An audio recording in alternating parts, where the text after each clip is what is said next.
Me duelen las cosas que nunca imaginé. El tenerte lejos, a ti. El no tenerte como antes, a ti. El deambular a solas, el pensar demasiado.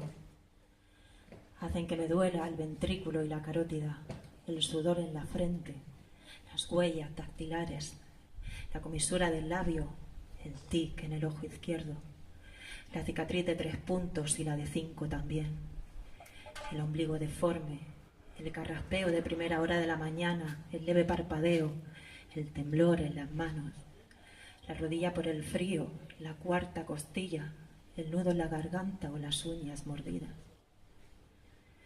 Hace que me duela también la mancha en el pecho, el bostezo a media tarde, el pelo mojado por la lluvia, el hormigueo en la pierna dormida, el lunar que muy pocos han visto, la saliva ácida al despertar, las pupilas dilatadas, las plantas planas de mis pies, los nudillos agrietados en diciembre, hacen que me duela también el crujido del tobillo, las líneas de la palma de mi mano derecha, la puta palabra amor.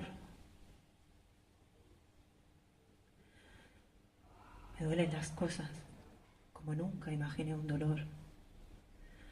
Punzantes, asesinas, grabadas en mi piel, insisten en no marcharse. Gracias.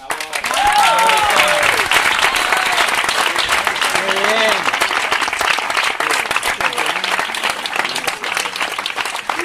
Isa García, muchas gracias, guapa. Cógete una cerveza, que ya es hora de celebrarlo, mujer. Di que sí. Aquí, d'aquí uns segons, perquè ja només queden segons, hi haurà un guanyador efímer, un guanyador qualsevol, un guanyador que en realitat no és el guanyador. Perquè, como decía Jesús Lizano también, el capitán no es el capitán. El capitán és el mar. I el guanyador avui aquí és la poesia. 1, 2, 3, slam!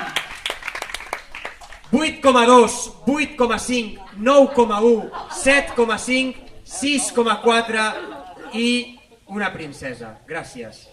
Baixem al 6,4, baixem al 9,1. Ho sento. I ens queda un 8,2, un 8,5, un 7,5. Aprofito per agrair, de veritat, de tot cor, al jurat que s'ha prestat, perquè s'ha de ser valent per agafar una pissarra i dir el que un pensa sobre el que sent. Sí senyor, s'ha de ser valent. Agraeixo a tot el jurat que ha participat, a tot el públic assistent. La puntuació de la Isa García és 24,2, lo cual, si los cálculos no me fallan, nos da un ganador para esta noche, que no es otro que Dani Ortiz.